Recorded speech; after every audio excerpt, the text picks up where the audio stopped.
নাঙ্গা তরোয়ার নিয়ে বিশ্বনবীর মাথা কাটার জন্য বের হয়ে গেলেন। বনু জাহারা গোত্রের একটা লোক বলে, ওমর তুমি কোথায় যাও? ওমরে ফারুক বলেন, মুহাম্মাদের কল্লা কাটার জন্য যাচ্ছি। পড়েন নাউজুবিল্লাহ। ওমরে ফারুক তলোয়ার নিয়ে ছুটলেন, পাগলের মতো ছুটলেন, আর ধৈর্য ধারণ করতে পারেন না। বিশ্বনবীর নূরানি চেহারাটা একবার দেখার জন্য পাগলের মতো ছুটতে আরম্ভ করলেন। ওমরে ফারুককে দারুল আরকামের কাছে আসতে দেখে বিশ্বনবীর চাচা হামজা ইবনে আব্দুল মুত্তালিব এসে বলে, নবী তাড়াতাড়ি দারুল আরকামের ঘর থেকে আপনি পালিয়ে অন্য কোথাও চলে যান। ওই যে ওমর ইবনে খাত্তাব নাঙ্গা তলোয়ার নিয়ে আপনার উপর আক্রমণ করার জন্য ছুটে আসছে গো নবী।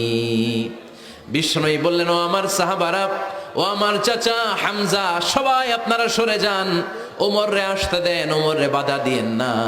কারণ কিছুদিন আগে তাহাজ্জুদের নামাজ পড়ে আমি আল্লাহর কাছে একটা বিশেষ দোয়া করেছি, আমার মন বলছে ওই দোয়াটা আল্লাহ কবুল করতে শুরু করেছে।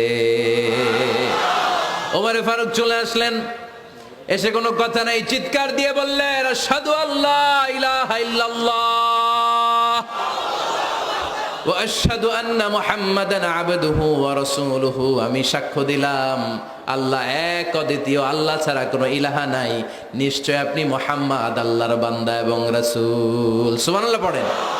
ওই শাহাদাতের জ্যোতি সাইয়েদনা ওমর ফারুকের হৃদয়টারে উজালা করে দিল।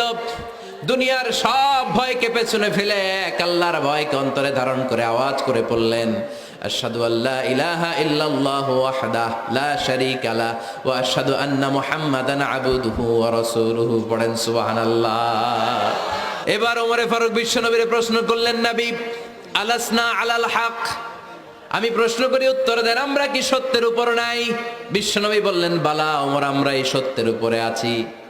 আমাদের কোরআন কি সত্য নয়? বিশ্বনবী বললেন, কোরআনও সত্য। আমাদের রব আল্লাহ কি সত্য নন? বিশ্বনবী বললেন, সত্য। ওমরে ফারুক বললেন, তাহলে ফিমাল ইখতিফা, তাহলে লুকিয়ে লুকিয়ে আর গোপনে দাওয়াতি কাজ কেন? আপনি সত্য নবী, কোরআন সত্য কিতাব, আমার রব আল্লাহ সত্য, আর আমি ওমর কালিমা পড়ে মুসলমান হয়ে গিয়েছি, তাহলে ফিমাল ইখতিফা, আর লুকিয়ে লুকিয়ে কোরআনের দাওয়াত দিবেন কেন? বের হন, মক্কার শহরের মাঝখানে চলে আসেন, চিৎকার করে আমরা আল্লাহর নামের ঘোষণা দেব। বিশ্বনবী ডেকে বললেন, না ওমর, এটা মাক্কি জীবন, ওমর এটা মাক্কি জীবন, এখানে দাওয়াতি কাজ করব লুকিয়ে লুকিয়ে, আস্তে আস্তে।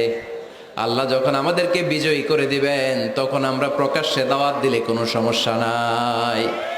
সাইয়েদনা ওমর ফারুক বলেন, না ও নবী, আমার উপর ছেড়ে দেন, আমি দেখব আপনি আমারে শুধু মক্কার জামিনে একটা মিছিল দেওয়ার অনুমতি দেন। কিসের অনুমতি? আল্লাহর নামের তাকবীর দেওয়ার অনুমতি দেন। বিশ্বনবী বললেন, ঠিক আছে, সাবধানে তাকবীর দিও। ওমর ফারুক সামনে দাঁড়িয়ে বললেন, মান আরাদা আন তাসকুলা উম্মু ইয়াতামা ওয়ালাদু তারমিলা যাওজাতুহু ফালিয়াসুদ্দানি। কে আছো? মান আরাদা আন তাসকুলা উম্মু, কে আছো মায়ের বুক খালি করতে চাও? ইয়াতামা ওয়ালাদু, কে আছো বাচ্চাগুলারে, সন্তানগুলারে ইয়াতিম বানাতে চাও? তারমিলা যাওজাতুহু, কার এত বড় বুকের পাটা আছে দেখি, কে আছো স্ত্রীকে বিধবা বানাতে চাও? বুকের পাটা থাকলে আমি উমরে থামাও, যদি সাহস থাকে আমি উমরের মিছিল থামাও। ওমর ফারুক শুরু করলেন, আল্লাহু আকবার, আল্লাহু আকবার, আল্লাহু আকবার।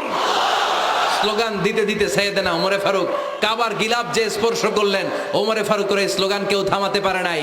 কিয়ামত পর্যন্ত এই আল্লাহর নামের স্লোগান কেউ থামাতে পারবে না। চিল্লায় বলো ঠিক কিনা?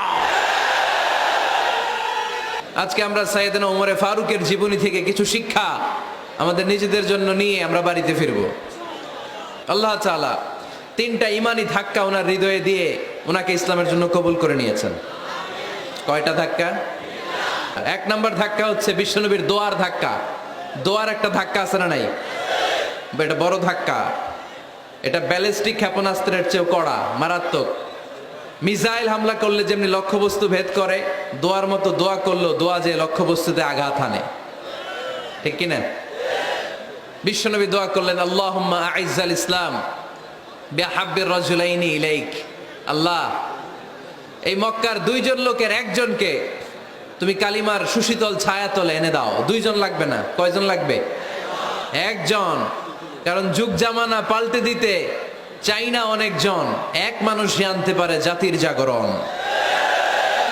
এক মানুষই বিপদকালে বাঁচায় কাফেলায়, ক্ষুদ্র ডিঙ্গি বাঁচায় জাহাজ অসীম দরিয়ায়। এজন্য জামানা পাল্টে দিতে লাগে কয়জন? এজন্য বিশ্বনবী আল্লাহর কাছে দোয়া করলেন, আল্লাহ মক্কার দুজনের একজন, দুজন চাই না, দুজনের যে কোনো একজনকে কালিমার সুশীতল ছায়া তুলে এনে দাও। এক হলো ওমর ইবনুল খাত্তাব, হয়তো খাত্তাবের বেটা ওমরকে তুমি ইসলামের ভেতরে নিয়ে আসো, কিংবা আবি জাহাল ইবনে হিশাম, হিশামের বেটা আবু জাহেলকে তুমি মুসলমান বানায়া দাও। দুইজন চাইছেন নাকি একজন? হয় খাত্তাবের বেটা ওমর কিংবা হিশামের বেটা আবু জাহাল, দুজনের একজনকে আমার চাই। ওমরে ফারুকের জন্য দোয়াটা কবুল করে নিয়েছে কে? তাহাজ্জুদের নামাজ পড়ে বিশ্বনবী যখন দোয়া করলেন, এই দোয়া যে ওমরে ফারুকের হৃদয়ে একটা ধাক্কা মারল। সুবহানাল্লাহ পড়েন। বিশ্বনবী দোয়া করলেন, আল্লাহ হয় ওমরে ফারুককে আপনি এনে দেন, অথবা আবু জাহেলের মনটারে নরম করে দেন। ওমরে ফারুকের জন্য দোয়াটা কবুল করে নিল কে? এই দোয়ার একটা বরকত ওমরে ফারুকের হৃদয়ে ছুঁয়ে গেল। এক নাম্বার ধাক্কা। ধাক্কা সব একবারে দেওয়া যায় না, ধাক্কা একবারে দেওয়া যায়। প্রথম ধাক্কাটা গেল তিনি দোয়ার ধাক্কা। বিশ্বনবী দোয়া করলেন, ওই দোয়ায় ওমরে ফারুকের হৃদয়ে ছুঁয়ে গেল।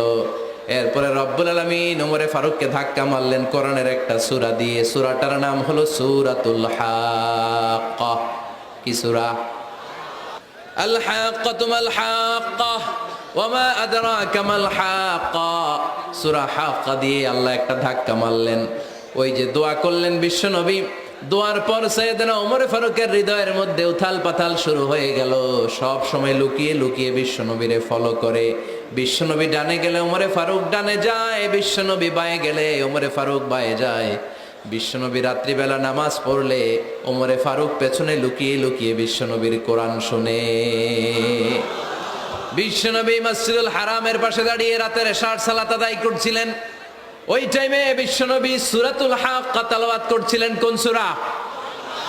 সূরাতুল হাক্কা বিশ্বনবী তেলাওয়াত করেছেন। ওমরে ফারুক মন্ত্রমুগ্ধ হয়ে বিশ্বনবীর কণ্ঠের তেলাওয়াত শুনে। বিশ্বনবীর তেলাওয়াতের কণ্ঠ আমাদের কণ্ঠের মতো নাকি? বিশ্বনবীর কণ্ঠ কারি বাসাদের কণ্ঠের মতো? আহমদ বিন ইউসুফের কণ্ঠের মতো? আমার নবীর কণ্ঠের সুরের ঝংকারের সাথে পৃথিবীর কোন কারি সাহেবের তুলনা চলবে? কত মধুর, কত সুন্দর, কত অসাধারণ তেলাওয়াত করতেন আমার বিশ্বনবী। একবার তেলাওয়াত শুনলে পাগল না হয়ে কেউ থাকতে পারতো না। বিশ্বনবী ওমরে ফারুককে দেখেন নাই। ওমরে ফারুক লুকিয়ে লুকিয়ে বিশ্বনবীরে ফলো করে। বিশ্বনবী এশার সালাতে সূরা হাক্কা তেলাওয়াত করতে আরম্ভ করলেন। তেলাওয়াত করতে করতে করতে করতে বিশ্বনবী সামনের দিকে যেতে লাগলেন। বিশ্বনবীর চমৎকার কণ্ঠের তেলাওয়াত শুনে ওমরে ফারুক মুগ্ধ হতে লাগলো।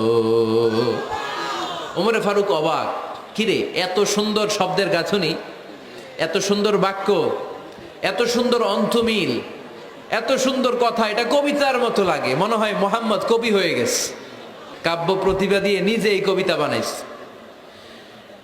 ওমরে ফারুক যখন মনে মনে ভাবলেন এগুলো মনে হয় মোহাম্মদ কবিতা পড়ে, মোহাম্মদ মনে হয় কবি হয়ে গিয়েছে। ইন দ্য মিন টাইম বিশ্বনবী তেলাওয়াত করছিলেন সূরা হাক্কা থেকে, ওয়ামা হুয়া বিকাউলি শাইরিন কলিলাম মা তুমিনুন। এই আয়াতের অর্থ হলো এটা কোনো কবির বানানো কবিতা নয়, তোমরা অল্প সংখ্যক লোকই এই কোরআনের উপরে ঈমান আনো। সুবহানাল্লাহ পড়ে। বিশ্বনবী ওমরে ফারুককে দেখছে নাকি? কথা কয় না, দেখেছে না? বিশ্বনবীর মতো তেলাওয়াত করে যাচ্ছেন। ওমর ফারুক যখন মনে করলেন কিরে এই কথাগুলো এত সুন্দর, তেলাওয়াত করছিলেন, কোইন্সিডেন্টলি দৈবাত মিলে গিয়েছে। ওই আয়াতের অর্থ ছিল এটা কোনো কবির বানানো কবিতা না, খুব অল্প সংখ্যকই তোমরা ঈমান আনো। এবার তো ওমর ফারুক আটকে উঠলেন, ঘটনা কি? আমি মনে মনে ভাবলাম মোহাম্মদ কবি, আর যেটা পড়তেছে এটা কবিতা, কিন্তু মোহাম্মদ আমরা দেখেও নাই, কিন্তু বলতেছে এটা কবির বানানো কবিতা না। তাহলে মোহাম্মদ মনে হয় গণক হয়ে গেছে। কার মনে কি চলে না দেখেই বলতে পারে। নাউজুবিল্লাহ পড়বেন না? ওমর ফারুক এবার মনে মনে ভাবে মোহাম্মদ তাহলে কবি না, আগেরটা ভুল ধারণা আমি করেছি। মোহাম্মদ কবি নয়, মোহাম্মদ হলো গণক। আওয়াজ করে পড়েন না আউযু বিল্লাহ। মোহাম্মদ মানুষের মনে কি চলে গণনা করে সব টের পেয়ে যায়, সব বুঝতে পারে। বিশ্বনবী তখন যে আয়াতটা তেলাওয়াত করছিলেন সেটা হলো ওয়ালা বিকাউলি কাহিনিন কলিলাম মা তাযাক্কারুন। বিশ্বনবী তখন যে আয়াতটা তেলাওয়াত করছিলেন এই আয়াতের অর্থ হলো এটা কোনো গণকের বানানো কথা নয়, খুব অল্প সংখ্যক লোকই তোমরা উপদেশ গ্রহণ করো। বিশ্বনবী ওমর ফারুককে দেখে না, কিন্তু মিলে যাচ্ছে। ওই আয়াতের পরের আয়াতটা ছিল এটা গণকের বানানো কোনো গণনা নয়, খুব অল্প সংখ্যকই তোমরা ঈমান আনো। এবার তো ওমর ফারুক বেহুশ। হায় হায়, প্রথমে ভাবলাম কবিতা, সে পড়ে যাচ্ছে না কবির বানানো কবিতা না। এরপর মনে মনে ভাবলাম মনে হয় গণক, সে বলে না এটা গণকের বানানো গণনা নয়। তাহলে এটা কি? এটা কি কি এটা কি পড়ে মুহাম্মদ, যার কণ্ঠের তেলাওয়াত শুনলে মানুষ পাগল হয়ে যায়। বিশ্বনবী তখন পড়তে আরম্ভ করলেন তানজিলুম মির রাব্বিল আলামিন। এর মানে হলো এটা কবিতা না, এটা গণকের বানানো গণনা না, মানুষের বানানো কিচ্ছু না, এটা গোটা বিশ্বের রব আল্লাহ পাকের বাণী। সুবহানাল্লাহ পড়েন। এই 2 নাম্বার ডোজ পড়লো। প্রথম ডোজ পড়ছে দোয়ার ডোজ। প্রথম ডোজ কিসের? দোয়ার। 2 নাম্বার সূরা হাক্কা দিয়ে আল্লাহ দিলেন এক ধাক্কা।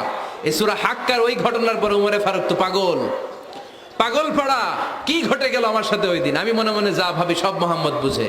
আল্লাহ 2 নাম্বার ডোজ দিলেন সূরা হাক্কা দিয়ে এক ধাক্কা। সুবহানাল্লাহ পড়েন। এরপরে উমরে ফারুক প্রায় বিশ্বনবীর কথা ভাবেন, বিশ্বনবী কোথায় যান লুকিয়ে লুকিয়ে দেখেন। এবার রব্বুল আলামিন ভাবলেন এবার সূরা তাহা দিয়ে আমি 3 নাম্বার ডোজ দিয়ে দিব। পড়েন সুবহানাল্লাহ। এবার 3 নাম্বার ডোজ পাবেন, কিন্তু শয়তান ওয়াসওয়াসা দিচ্ছে, ওমরে ফারুক যাও, মক্কায় ঘোষণা হয়েছে মুহাম্মদের কল্লা এনে দিতে পারলে এত এত স্বর্ণ মুদ্রা। শয়তানের ওয়াসওয়াসায় আবার ভুল পথে হাঁটতে লাগলেন সাইয়েদনা ওমর। নাঙ্গা তরবার নিয়ে বিশ্বনবীর মাথা কাটার জন্য বের হয়ে গেলেন। বনু জাহারা গোত্রের একটা লোক বলে ওমর তুমি কোথায় যাও? ওমরে ফারুক বলেন মুহাম্মাদের কল্লা কাটার জন্য যাচ্ছি। পড়েন নাউজুবিল্লাহ। আবু জাহারা গোত্রের লোক বলে তুমি মুহাম্মাদের কল্লা কাটতে যাও? আরে তোমার বোন ফাতেমা বিনতে খাত্তাব আর তোমার বোনের জামাই সাঈদ, এরা তো 2 জন কালিমা পড়ে মুসলমান হয়ে গেছে। আরে মুহাম্মাদের কল্লা পরে কেটো, আগে ঘর সামলাও। যে ওমর আগে ঘর সামলাও, পরে তুমি মুহাম্মাদের কল্লা কাটতে যাও। ওমরে ফারুক রেগে গেলেন, রাস্তা ঘুরিয়ে বাড়ির দিকে চলতে আরম্ভ করলেন। রাগে তিনি গড়গড় করছেন। ওমরে ফারুকের বোন ফাতেমা বিনতে খাত্তাব, বোনের জামাই সাঈদ, তাদের 2 জনকে খাব্বাব রাদিয়াল্লাহু তাআলা আনহু সূরা তাহা ঘরের ভিতরে তেলাওয়াত করে শোনাচ্ছিল। পড়েন সুবহানাল্লাহ। সূরা তাহা দিয়ে আল্লাহ একটু পরে ধাক্কা মারবে আরেকটা। ওমরে ফারুক যখন আসলেন, ওমরে ফারুকের আওয়াজ শুনে খাব্বাব রাদিয়াল্লাহু তাআলা আনহু লুকিয়ে গেলেন।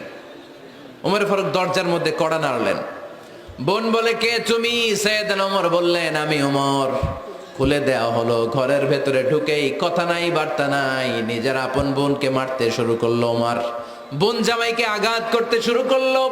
মারতে মারতে নিজের কলিজার টুকরা বোনকে, বোনের জামাইকে সাইয়েদনা ওমরে ফারুক পিটাতে পিটাতে রক্তাক্ত করে ফেললেন। গা দিয়ে ফিনকি বের হয়ে যখন রক্ত বের হয়, সাইয়েদনা ওমরে ফারুকের দিলের মধ্যে মায়া তৈরি হয়ে যায়। সাইয়েদনা ওমরে ফারুক বললেন আমার কলিজার টুকরা বোন আর বোন জামাই, তোরা কেন মুহাম্মাদের কথায় পাগল হলি? বুঝলাম না কেন মক্কার লোকগুলো পাগল পড়া হয়ে সব মুহাম্মাদের দলে চলে যায়। কি এমন কথা মুহাম্মদ তোদের শোনায়, কি এমন বাণী তোদের শোনায় যে বাণী শুনে সব তোরা মুহাম্মাদের দলে চলে গেলি? কি আছে মুহাম্মাদের কাছে? কি কি জাদুটা? কি জাদু পেলি সেখানে? আমার একটু দেখা। বোন ফাতেমা বলে না ভাই, ইন্নাকা রিজিস, তুমি নাপাক। লা ইয়ামাসসুহু ইল্লাল মুতাহহারুন, পাক পবিত্র না হয়ে আল্লাহর এই কালামে স্পর্শ করা যায় নাকি? আওয়াজ করে বলেন স্পর্শ করা যায়? ভাই তুমি গোসল করে আসো, তাহলে তোমার হাতে তুলে দিব, তুমি পড়লেই বুঝতে পারবা কি আছে আল্লাহর এই কোরআনে। সুবহানাল্লাহ পড়েন। সাইয়েদনা ওমর ফারুক গোসল করে আসলেন। বোন এবার সূরা তাহা চামড়ার মধ্যে সূরাতু তাহার কিছু অংশ লিখে খাব্বাব রাদিয়াল্লাহু তাআলা আনহু লুকিয়েছিলেন। ওনার হাত থেকে সূরা তাহার অংশটা নিয়ে সাইয়েদনা ওমর ফারুকের বোন ওমর ফারুকের হাতে দিয়ে বলল ভাই তুমি আসার আগে এই অংশটা সবাই মিলে তেলাওয়াত করছিলাম। ওমরে ফারুকের হৃদয়টা তখন একেবারে নরম, কারণ আগে ধাক্কা খাইছে কয়টা, এবার দিবে সূরা তহার ধাক্কা। ওমরে ফারুক হাতে নিলেন, খুব ভালো আরবি জানতেন, চমৎকার আরবির অর্থ বুঝতেন, কারণ আরবি ভাষাভাষী মানুষ। হাতে নিয়ে নজর দেওয়ার পরে ওনার চোখ দিয়ে দাঁড় দাঁড় করে পানি বের হয়ে গেল। ওমরে ফারুক আয়াতগুলোর দিকে তাকিয়ে পড়তে আরম্ভ করলেন, তহা মা আনজালনা আলাইকাল কুরআনা লিতাশকা ইল্লা তাযকিরাতাল লিমান ইয়াখশা তানজিলাম মিম্মান খালাকাল আরদা ওয়াস সামাওয়াতিল উলা। পড়েন সুবহানাল্লাহ।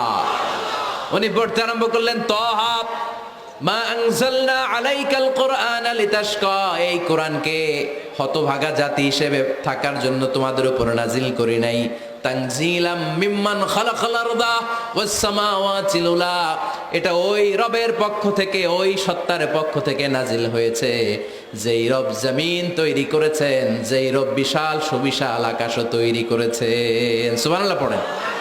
সূরা তহার এই চমৎকার অসাধারণ শব্দ গাঁথুনি দিয়ে এই আয়াতগুলো যখন পড়তে আরম্ভ করলেন, ওমরে ফারুক আর নিজের উপর ব্যালেন্স রাখতে পারলেন না, আর ধরে রাখতে পারলেন না। এবার ডাইরেক্ট অ্যাকশন। এবার কি 3 নাম্বার ধাক্কা খেয়ে, সূরা তহার ধাক্কা খেয়ে আর সামলাতে পারলেন না, পাগলের মতো হয়ে গেলেন। বলতে আরম্ভ করলেন, আইনা মুহাম্মদ, মুহাম্মদ কোথায়? সাইয়েদনা খাব্বাব বললেন, বিশ্বনবী সাফা পাহাড়ের পাদদেশে দারুল আরকাম ইবনে আবিল আরকামের ঘরে বসে বসে লুকিয়ে লুকিয়ে কোরআনের দাওয়াত দিচ্ছে। ওমর, তুমি যদি মুহাম্মদ সাল্লাল্লাহু আলাইহি ওয়াসাল্লামের দেখা পেতে চাও, তাড়াতাড়ি দারুল আরকামের ঘরের দিকে ছুটে যাও। ওমরে ফারুক তলোয়ার নিয়ে ছুটলেন, পাগলের মতো ছুটলেন, আর ধৈর্য ধারণ করতে পারেন না। বিশ্বনবীর নূরানি চেহারাটা একবার দেখার জন্য পাগলের মতো ছুটতে আরম্ভ করলেন। ওমরে ফারুককে দারুল আরকামের কাছে আসতে দেখে বিশ্বনবীর চাচা হামজা ইবনে আব্দুল মুত্তালিব এসে বলে, নবী তাড়াতাড়ি দারুল আরকামের ঘর থেকে আপনি পালিয়ে অন্য কোথাও চলে যান। ওই যে ওমর ইবনে খাত্তাব নাঙ্গা তলোয়ার নিয়ে আপনার উপর আক্রমণ করার জন্য ছুটে আসছে গো নবী। বিশ্বনবী বললেন, ও আমার সাহাবারা, ও আমার চাচা হামজা, সবাই আপনারা সরে যান, ওমররে আসতে দেন, ওমররে বাধা দিয়েন না। কারণ কিছুদিন আগে তাহাজ্জুদের নামাজ পড়ে আমি আল্লাহর কাছে একটা বিশেষ দোয়া করেছি, আমার মন বলছে ওই দোয়াটা আল্লাহ কবুল করতে শুরু করেছে। ওমরে ফারুক চলে আসলেন, এসে কোনো কথা নাই, চিৎকার দিয়ে বললেন, আশহাদু আল্লা ইলাহা ইল্লাল্লাহ ওয়া আশহাদু আন্না মুহাম্মাদান আবদুহু ওয়া রাসূলুহু, আমি সাক্ষ্য দিলাম আল্লাহ এক, অদ্বিতীয়, আল্লাহ ছাড়া কোনো ইলাহা নাই, নিশ্চয় আপনি মুহাম্মদ আল্লাহর বান্দা এবং রাসূল। সুবহানাল্লাহ পড়েন। এই কালমা শাহাদাতের ভেতরে আল্লাহর কথা, আমার নবীর কথা ঢুকিয়ে দিয়েছে কে? ঝিনুকের ভেতর লুকিয়ে থাকে যেমন মতি, ঝিনুকের ভেতর লুকিয়ে থাকে যেমন মতি, কালমা শাহাদাতে আছে আল্লাহর জ্যোতি, কালমা শাহাদাতে আছে আল্লাহর জ্যোতি। পড়েন, ঝিনুকের ভেতর লুকিয়ে থাকে যেমন মতি, ঝিনুকের ভেতর লুকিয়ে থাকে যেমন মতি, কালমা শাহাদাতে আছে আল্লাহর জ্যোতি, কালমা শাহাদাতে আছে আল্লাহর জ্যোতি। পড়েন আল্লাহু আকবার। ওই শাহাদাতের জ্যোতি সাইয়েদনা ওমর ফারুকের হৃদয়টারে উজালা করে দিল। দুনিয়ার সব ভয়কে পেছনে ফেলে এক আল্লাহর ভয়কে অন্তরে ধারণ করে আওয়াজ করে পড়লেন, আশহাদু আল্লা ইলাহা ইল্লাল্লাহু ওয়াহদাহু লা শারীকা লাহু ওয়া আশহাদু আন্না মুহাম্মাদান আবদুহু ওয়া রাসূলুহু। পড়েন সুবহানাল্লাহ। 3টা ধাক্কা। প্রথম ধাক্কাটা দোয়া, দ্বিতীয় ধাক্কা হাক্কা, তৃতীয় ধাক্কা সূরা তহা। 3টা ধাক্কার মাধ্যমে সাইয়েদনা ওমর ফারুককে মুসলমানদের লিডার বানায় দিল কে? ওমর ফারুক কালিমা পড়ে মুসলমান হয়ে গেছে। মুসলিম সাহাবাদের মধ্যে আনন্দের বন্যা বয়ে গেল। বিশ্বনবী খুশি হয়ে গেলেন, আল্লাহ শুকরিয়া করলেন, আল্লাহ তুমি আমার দোয়া ফিরিয়ে দাও নাই, আমি বলেছি দুজনের একজনকে চাই, তুমি ওমরে ফারুককে দান করেছো, পড়েন আলহামদুলিল্লাহ। এবার ওমরে ফারুক বিশ্বনবীর প্রশ্ন করলেন, নবী আলাসনা আলাল হক, আমি প্রশ্ন করি উত্তর দেন, আমরা কি সত্যের উপর নাই? বিশ্বনবী বললেন, বালা ওমর, আমরা এই সত্যের উপরে আছি। আমাদের কোরআন কি সত্য নয়? বিশ্বনবী বললেন, কোরআনও সত্য। আমাদের রব আল্লাহ কি সত্য নন? বিশ্বনবী বললেন, সত্য। ওমরে ফারুক বললেন, তাহলে ফিমাল ইখতিফা, তাহলে লুকিয়ে লুকিয়ে আর গোপনে দাওয়াতি কাজ কেন? আপনি সত্য নবী, কোরআন সত্য কিতাব, আমার রব আল্লাহ সত্য, আর আমি ওমর কালিমা পড়ে মুসলমান হয়ে গিয়েছি, তাহলে ফিমাল ইখতিফা, আর লুকিয়ে লুকিয়ে কোরআনের দাওয়াত দিবেন কেন? বের হন, মক্কার শহরের মাঝখানে চলে আসেন, চিৎকার করে আমরা আল্লাহর নামের ঘোষণা দেব।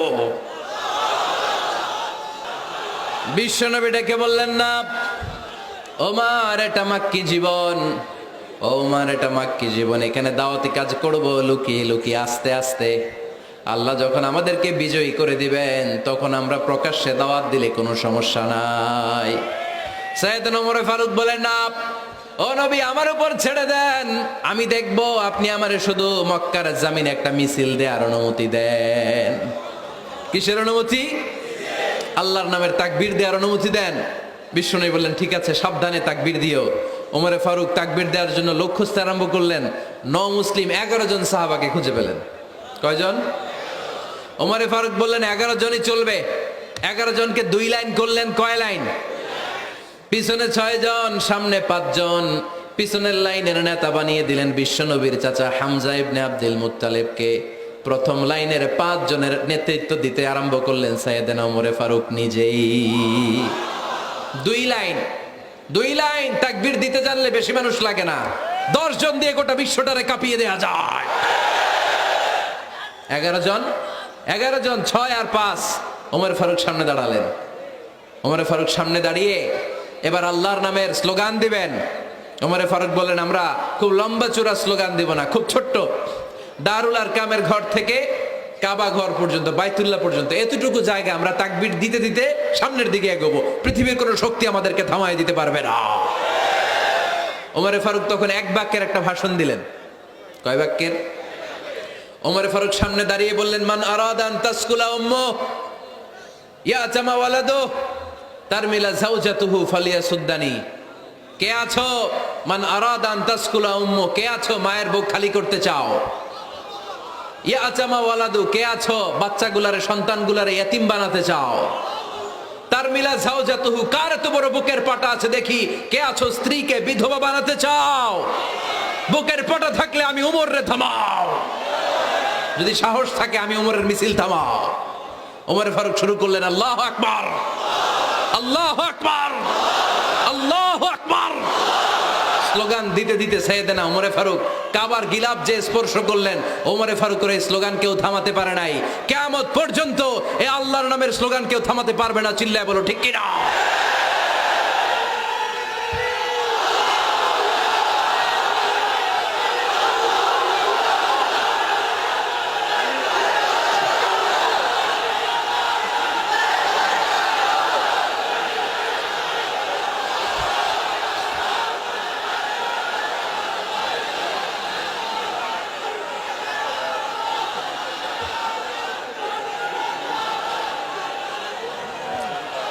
ওমর ফারুকের স্লোগান সেদিন মক্কায় কেউ থামাইতে পারছিল? আওয়াজ করে বলতে পারছিল? এখনো আল্লাহর নামের স্লোগান কেউ থামাই দিতে পারবে? কিয়ামত পর্যন্ত আমার রবের স্লোগান কেউ থামাতে পারবে? পারবে না। ওমর ফারুক স্লোগান দিলেন। আবু জাহেল, উতবা, শাইবা, ওয়ালিদ ইবনে মুগীরা আল্লাহু আকবার ধ্বনি শুনে বাইরে আসছে। কিরে, এত বড় স্লোগান, আমাদের কাছ থেকে পারমিশন নেয় নাই, অনুমতি নেয় নাই। অনুমতি নেওয়া ছাড়াই স্লোগান শুরু। বের হয়ে দেখে মিছিলের সামনে ওমর। ওমরে ফারুককে দেখে আবু জাহেল দিছে 1 দৌড়, উতবা দিছে আরেক দৌড়, সাইবা দিছে বহু দৌড়। সুবহানাল্লাহ পড়বেন না? এজন্য ওমর বেশি লাগে না, ওমর লাগে 1 জন। চিল্লায় বলতে হবে, ওমরে ফারুক লাগে কয়জন? 1 জন। ওমরই গোটা বিশ্বের চেহারা পাল্টে দিতে সক্ষম। চিল্লায় বলেন ঠিক কিনা? গোটা বিশ্বে মুসলমানদের আছে করুণ অবস্থা। আমাদের কোনো সেন্ট্রাল লিডারশিপ নাই। আমাদের মুসলিম দেশগুলোরে এক করে রাখবে, ভাইয়ের মতো রাখবে, আমাদের স্বার্থ নিয়ে কথা বলবে, এরকম নেতা আমাদের নাই, ঠিক কিনা?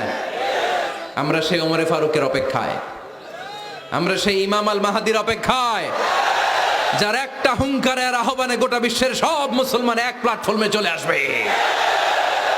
ওইরকম নেতা একজন লাগবে। কয়জন? গোটা মুসলিম উম্মাকে একত্রিত করার জন্য একজন উমরে যথেষ্ট, ঠিক কিনা? আবার বিশ্বনবী বলছেন, লা নাবিয়্যা বা'দি ওয়ালা রাসূলা, আমার পরে কোনো নবী নাই, আমার পরে কোনো রাসূল নাই। তবে লাউ কানা বা'দি নাবিয়্যুন লাকানা উমর, আমি নবীর পরে যদি নবী হওয়ার যোগ্যতা কারো থাকে, আমার উমরের মধ্যে সেই যোগ্যতা আল্লাহ দিয়েছে। প্রভু তুমি বলেছ রাসূল দেবে না, বলনি দেবে না ওমর, বলনি দেবে না হামজা তারিক, খালিদ বিজয় সমর। প্রভু তুমি বলেছ রাসূল দেবে না, বলনি দেবে না ওমর, বলনি দেবে না হামজা তারিক, খালিদ বিজয় সমর। প্রভু তুমি বলেছ রাসূল দেবে না। আল্লাহু আকবার। একটা ওমর দরকার। কয়জন দরকার? কয়জন দরকার? এই পুরা উম্মাহ, মুসলিম উম্মার মধ্যে ওনার পজিশন নাম্বার 3। ওমর ফারুকের পজিশন নাম্বার 1 নম্বর পজিশন বিশ্বনবীর সাল্লাল্লাহু আলাইহি ওয়াসাল্লাম। দ্বিতীয় পজিশন আবু বকর। আর 3 নম্বর পজিশন, সুবহানাল্লাহ পড়বেন না? আশরাতুল মুবাশশিরিনা বিল জান্নাহ, জান্নাতের সুসংবাদ প্রাপ্ত অনেক সাহাবার কথা হাদিসে পাওয়া যায়, কিন্তু এক হাদিসে আল্লাহ রাসূল সাল্লাল্লাহু আলাইহি ওয়াসাল্লাম 10 জন সাহাবীর কথা বলেছেন। ওই 10 জনের ভেতরে সাইয়েদনা ওমর ফারুক আছে না নাই? আবার ওমর ফারুক ছিলেন বিশ্বনবীর শ্বশুর। সাইয়েদনা ওমর ফারুকের কন্যা হাফসা রাদিয়াল্লাহু তাআলা আনহাকে বিশ্বনবী বিয়ে করে ওমর ফারুকের জামাই হয়েছেন, আর ওমর ফারুককে বিশ্বনবী শ্বশুর বানিয়েছেন। সুবহানাল্লাহ পড়েন। আগে জানতেন এটা? ওমর ফারুক রাদিয়াল্লাহু তাআলা আনহু যে বিশ্বনবীর শ্বশুর ছিল, এটা আজকে প্রথম জানলেন। কে কে দেখি? দেখছেন? অনেকেই জানে না। মাশাআল্লাহ, হাত নামান, আমরা জেনে নিব, জানতে কোনো সমস্যা নাই। 4 জন খলিফার 2 জন হচ্ছে বিশ্বনবীর মেয়ের জামাই, বাকি 2 জন হচ্ছে বিশ্বনবীর শ্বশুর। সাইয়েদনা উসমান রাদিয়াল্লাহু তাআলা আনহুর কাছে বিশ্বনবী সাল্লাল্লাহু আলাইহি ওয়াসাল্লাম 2 কন্যাকে বিয়ে দিয়েছেন। বিশ্বনবী সাল্লাল্লাহু আলাইহি ওয়াসাল্লামের মোট কন্যা 4 জন। কয়জন? বড় মেয়ের নাম যায়েনব রাদিয়াল্লাহু তাআলা আনহা, ওনার স্বামীর নাম ছিল আবুল আস ইবনে রাবি'। তারপরের মেয়ের নাম হচ্ছে উম্মে কুলসুম, ওনাকে বিয়ে দিয়েছিলেন বিশ্বনবী সাইয়েদনা ওসমান রাদিয়াল্লাহু তাআলা আনহুর সাথে। উম্মে কুলসুম রাদিয়াল্লাহু তাআলা আনহার ইন্তেকালের পরে আরেক মেয়ে রুকাইয়াকে বিশ্বনবী সাইয়েদনা ওসমানের কাছে আবার বিয়ে দিয়ে দিলেন। সুবহানাল্লাহ পড়েন। আর সবচেয়ে ছোট্ট কন্যা ফাতেমা রাদিয়াল্লাহু তাআলা আনহাকে বিয়ে দিয়ে দিলেন নিজের চাচাতো ভাই সাইয়েদনা আলী রাদিয়াল্লাহু তাআলা আনহুর সাথে। তার মানে সাইয়েদনা ওসমান আর সাইয়েদনা আলী ছিল বিশ্বনবীর মেয়ের জামাই, ঠিক কিনা? আর সাইয়েদনা আবু বকর রাদিয়াল্লাহু তাআলা আনহুর কন্যা আয়েশা রাদিয়াল্লাহু তাআলা আনহাকে বিশ্বনবী বিয়ে করে আবু বকর রাদিয়াল্লাহু তাআলা আনহুকে বানালেন শ্বশুর। আর ওমরে ফারুকের কন্যা হাফসা রাদিয়াল্লাহু তাআলা আনহাকে বিয়ে করে ওমরে ফারুককেও বানালেন শ্বশুর। তাহলে 4 খলিফার 2 জন জামাই। 2 জন? আওয়াজ করে বলতে হবে, 4 খলিফার 2 জন, বাকি 2 জন।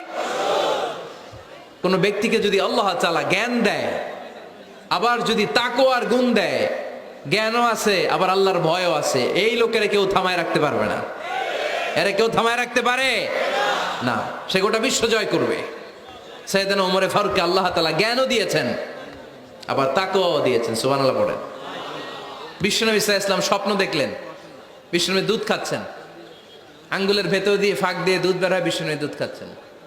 খেতে খেতে একটু দুধ আঙ্গুলে লেগে আছে, এই আঙ্গুলটা কারো মুখে না দিয়ে বিশ্বনবী সাল্লাল্লাহু আলাইহি ওয়াসাল্লাম ওমর ফারুকের মুখের ভিতরে ঢুকাই দিলেন। অতিরিক্ত দুধটা ওমর ফারুক খেলেন। সাহাবারা বললেন, মাযা ওয়ালতা বিহি ইয়া রাসূলুল্লাহ, হে আল্লাহর রাসূল, এই স্বপ্ন দিয়ে কি বুঝালেন? বুঝলাম না। বিশ্বনবী সাল্লাল্লাহু আলাইহি ওয়াসাল্লাম বললেন, আউয়ালতু বিহি আল ইলম, এটা দিয়ে আমি জ্ঞান বুঝিয়েছি, কারণ অতিরিক্ত দুধের অংশটা আমি কাউরে না দিয়ে ওমরকে দিয়েছি, তার মানে ওমরের জ্ঞানের কোনো তুলনা হয় না। এজন্য স্বপ্নে যদি কেউ দেখেন আপনি দুধ পান করছেন, এটা প্রমাণ করে আল্লাহ তাআলা আপনাকে দ্বীনের জ্ঞান দান করবে। আবার বিশ্বনবী সাল্লাল্লাহু আলাইহি ওয়াসাল্লাম আবার আর এক রাতে স্বপ্ন দেখলেন, সাহাবারা লাইন ধরে বিশ্বনবীর সামনে দাঁড়ানো। কোন সাহাবার জামা নাভি পর্যন্ত, কোন সাহাবার জামা হাঁটু পর্যন্ত, কোন সাহাবার জামা টাকনু পর্যন্ত, কোন সাহাবার জামা আরো ছোট, কিন্তু ওমরে ফারুকের জামা বিশ্বনবী দেখলেন এত বড়, টেনে হিচড়ে হিচড়ে বিশ্বনবীর সাথে চলছে। সুবহানাল্লাহ পড়বেন না? সাহাবারা বললেন, মাযা ওয়ালতা বিহি ইয়া রাসূলুল্লাহ, হে আল্লাহর রাসূল, এটা দিয়ে আপনি কি বুঝাতে চাইলেন? বিশ্বনবী বললেন, আউয়ালতু বিহি আত-তাকওয়া, এটা দ্বারা আমি আর দিনদারি বোঝালাম, তাকওয়া বোঝালাম। সুবহানাল্লাহ পড়েন। বিশ্বনবী দেখলেন কোন সাহাবার জামা এতটুকু, কোন সাহাবার জামা এত লম্বা, কোন সাহাবার জামা পা পর্যন্ত লম্বা। আর সাইয়েদনা ওমর ফারুককে দেখলেন ওনার জামা এত লম্বা, ওমর ফারুক টেনে হিচড়ে জামা নিয়ে চলতেছে।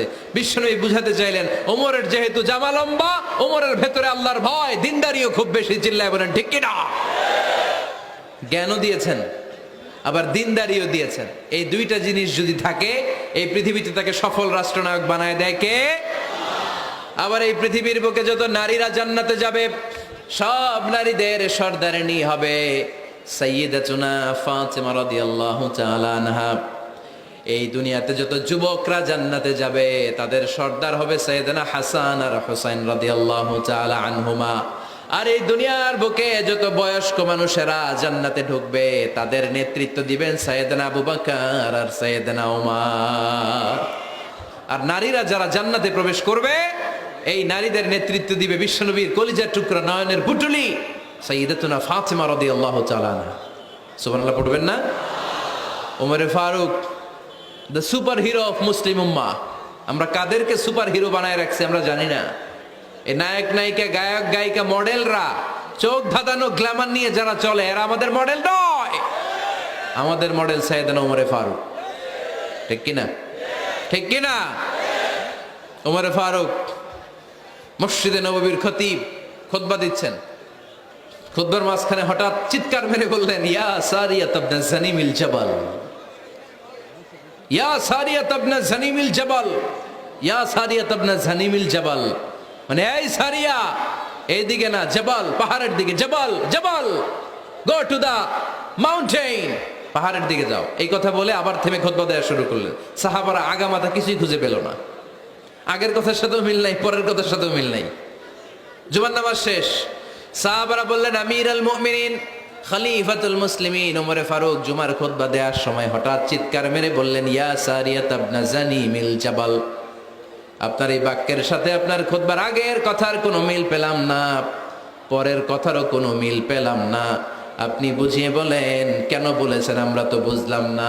সাইয়েদনা ওমর ফারুক বলেন, আমি যখন জুমার খুতবা দিচ্ছি, হঠাৎ আমার চোখের মধ্যে ভেসে উঠলো ওই যে গত কয়েক মাস আগে আমি আমার মুসলিম সেনাপতিকে ইরানে, পারস্যে, ওই ইরানের বিশাল রাজ্যে যুদ্ধের জন্য পাঠিয়েছি। আমি দেখলাম যুদ্ধের একটা ভয়ঙ্কর মুহূর্তে আমার মুসলিম সেনাপতি ভুল দিকে চলতে আরম্ভ করেছে। বাম দিকে তার পাহাড়, ডান দিকে উপত্যকা। ডান দিকে যদি সে চলে যায়, উপত্যকায় চলে যায়, শত্রু বাহিনীর হাতে ধরা খেয়ে সব মারা যাবে। আর আমার সেনাপতি যদি মুসলিম বাহিনীকে নিয়ে পাহাড়ের উপর উঠে যায়, আল্লাহর মেহেরবানিতে এই যুদ্ধেও তারা জয়লাভ করবে।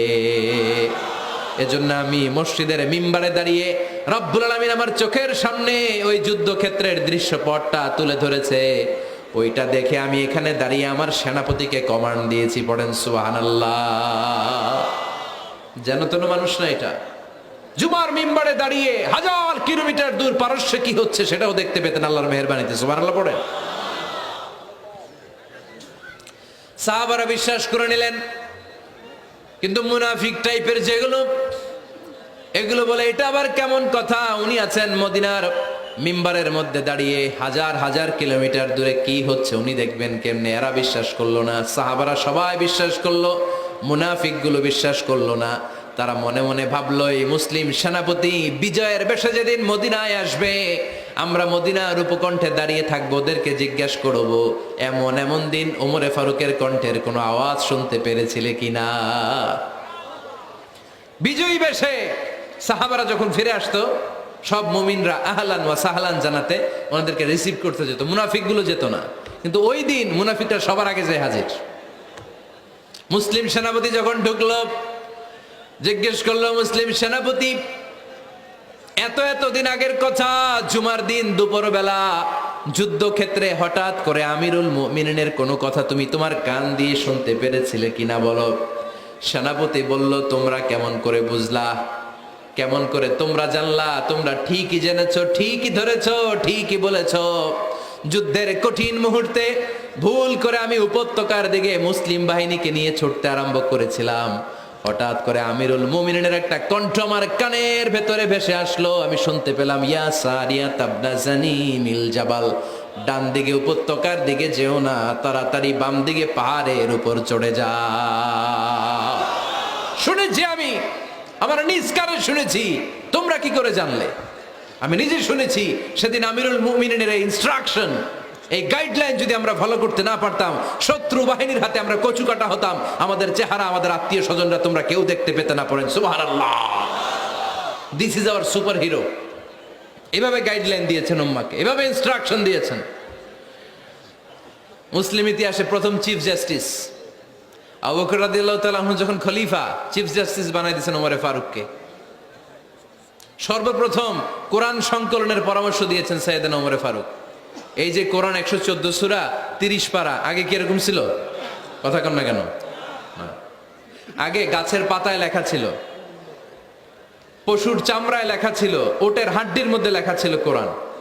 এভাবে যখন হাফেজে কোরআন সাহাবারা শহীদ হতে আরম্ভ করলো, এক যুদ্ধে টানা 70 জন হাফেজে কোরআন সাহাবা নিহত হলেন, শহীদ হলেন।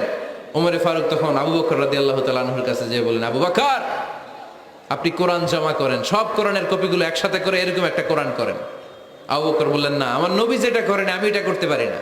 কিন্তু ওমরে ফারুক ছাড়েন, আর এটা করেন, করলে ভালো হবে, গোটা মুসলিম উম্মাহ উপকৃত হবে। বারবার বারবার বারবার সাইয়েদনা আবু বকর রাদিয়াল্লাহু তাআলা আনহুকে এত জোরাজোরি করতেছিলেন, অবশেষে আবু বকর রাদিয়াল্লাহু তাআলা আনহু বললেন, ওমরে ফারুকের জোরাজোরিতে এই কাজের জন্য আল্লাহ তাআলা আমার হৃদয়টারে খুলে দিলেন। আল্লাহ আমার হৃদয়ের ভিতরে এলহাম করে দিলেন। আর আল্লাহ বুঝাতে চাইলেন, আবু বকর, ওমরের কথাই শোনো, ওমর যেটা বলে তেমনটাই করো। কারণ ওমরে ফারুককে বলা হয় মুহাদ্দিস। কি বলে? সবাই বলেন, কি বলে? মুহাদ্দিস না মিয়া? মুহাদ্দিস মানে যে হাদিস বিশারদ, আর মুহাদ্দিস মানে যার মুখ থেকে আল্লাহর কথাগুলো বেরোয়। আল্লাহ কি বলতে চায়, আল্লাহ তাআলা ওই কথাগুলো, ওই ভাবনাগুলো ওই লোকের মুখ দিয়ে বের করে দেয়। জোরে বলেন সুবহানাল্লাহ। বিশ্বনবী বললেন, লিকুল্লি উম্মাতিন মুহাদ্দিস, সব উম্মতের মধ্যে আল্লাহ তাআলা একজন করে মুহাদ্দিস পাঠায়। আমার উম্মতের মধ্যে মুহাদ্দিস লোকটার নাম হলো ওমর। বিভিন্ন সময়ে ওমরে ফারুক যেমনটা ভাবতেন, ঠিক তেমন কোরআনের আয়াত পাঠিয়েছে কে? মদিনার সবচেয়ে বড় মুনাফিকের নাম হচ্ছে আব্দুল্লাহ ইবনে উবাই ইবনে সালুল। নাম শুনছেন? মুনাফিক চিনেন তো আপনারা? ভিতরে এক, বাইরে আরেক। তার নাম সর্দার হচ্ছে আব্দুল্লাহ ইবনে উবাই ইবনে সালুল। ইন্তেকালের পরে তার ছেলে আব্দুল্লাহ এসে বলে, ইয়া রাসূলুল্লাহ, একটা চমৎকার ঘটনা, মনোযোগ দিয়ে শোনেন। ইয়া রাসূলুল্লাহ, আমার আব্বা আব্দুল্লাহ ইবনে উবাই ইবনে সালুল মুনাফিকদের লিডার, আপনিও জানেন আমিও জানি, কিন্তু আমার তো বাবা, আমার কি, আমার তো মায়া লাগে। ইয়া রাসূলুল্লাহ, আমার আব্বা ইন্তেকাল করেছে, আপনার গায়ের একটা জামা খুলে দেন। কি খুলে দেন? এই জামাটা দিয়ে আমার বাবারে দাফন দিব, আর আপনি যে আমার বাবার জানাজার নামাজের ইমামতি করবেন, আসেন। ওমরে ফারুক বললেন, না, আপনি যাবেন না। বিশ্বনবী দয়ার নবী, মায়ার নবী, রহমতের নবী, মায়া লেগে গেছে, আব্দুল্লাহর চোখের পানি দেখে যেতে আরম্ভ করলেন। ওমরে ফারুক বললেন, খবরদার, নবী যাবেন না। বিশ্বনবী যাওয়ার জন্য রওনা হলেন। ওমরে ফারুক বিশ্বনবীর জুব্বা টেনে ধরলেন। সুবহানাল্লাহ কোন? আমাদের দেশে হইলে কি বলতাম আমরা? বেয়াদবি করছে না? না, সম্পর্কটা এমন ছিল। ওমরে ফারুক জুব্বা টেনে ধরেছেন। যখন আল্লাহ আয়াত নাজিল করলেন, ইস্তাগফির লাহুম আও লা তাস্তাগফির লাহুম ওয়া ইন তাস্তাগফির লাহুম 70 মাররাতান ফালাই ইয়াগফিরাল্লাহু লাহুম। বিশ্বনবী ওমরে ফারুককে সরিয়ে দিয়ে জুব্বাটা হেঁচকা টান মেরে জানাজার নামাজের ইমামতি করে আসলেন। আসার সাথে সাথে ওমরে ফারুকের পক্ষে আল্লাহ আয়াত নাজিল করলেন, নবী, ইস্তাগফির লাহুম আও লা তাস্তাগফির লাহুম, আপনি মুনাফিক সর্দারের জন্য ক্ষমা চান কিংবা নাচান, জুব্বা দেন, কিংবা কাঁদেন, যাই করেন না কেন, 70 বার যদি এই মুনাফিক সরদারের জন্য আপনি ক্ষমা চান, আমি আল্লাহ আপনার এই দোয়া কবুল করব না। খবরদার, এটাই ফার্স্ট, এটাই লাস্ট। আর কোন মুনাফিকের জানাজা দিতে আপনি যাবেন না। ওমর ফারুকের পক্ষে করোনার আয়াত নাজিল করেছে কে? ওইরকম ওমর আমাদের কয়টা লাগবে? চিল্লায় বলতে হবে কয়টা? কারণ সাইয়েদনা ওমরে ফারুক আমাদের অনুপ্রেরণা, সাইয়েদনা আবু বকর আমাদের অনুপ্রেরণা, হামজা আমাদের অনুপ্রেরণা, সাইয়েদনা বেলাল ইবনে রবাহ আমাদের অনুপ্রেরণা। নায়ক নায়িকা, গায়ক গায়িকা আমাদের অনুপ্রেরণা নয়। এজন্য আমরা সাহাবীদের জীবনী পড়ব। রাজি আছেন? হাত তুলে আল্লাহরে দেখান, আওয়াজ করে বলেন আল্লাহ, আরো জোরে বলেন আল্লাহ। নবীর সাহাবারা আমাদের মডেল, আমরা যেন সাহাবাদের দেখানো পথে মতে থাকতে পারি, চলতে পারি, আমল করতে পারি, সমাজটারে পরিবর্তন করতে পারি। তুমি তৌফিক দাও, আমিন। আরো জোরে পড়ি আমিন। আমরা যখন সাহাবাদের জীবনী পড়ি, ওমরে ফারুকের জীবনীতে এরকম অসাধারণ অনেক অনুপ্রেরণা আপনি খুঁজে পাবেন। সাইয়েদনা আবু বকরের জীবনী থেকে অনেক অনুপ্রেরণা আপনি খুঁজে পাবেন। এগুলো আপনার ঈমানকে চাঙ্গা করবে, আল্লাহর পথে অটুট থাকতে আপনাকে সহায়তা করবে। রাজি আছেন তো সবাই? আল্লাহ আমাদের সবাইকে কথাগুলো বুঝার, আমল করার তৌফিক দান করুক। আমরা সবাই পড়ি।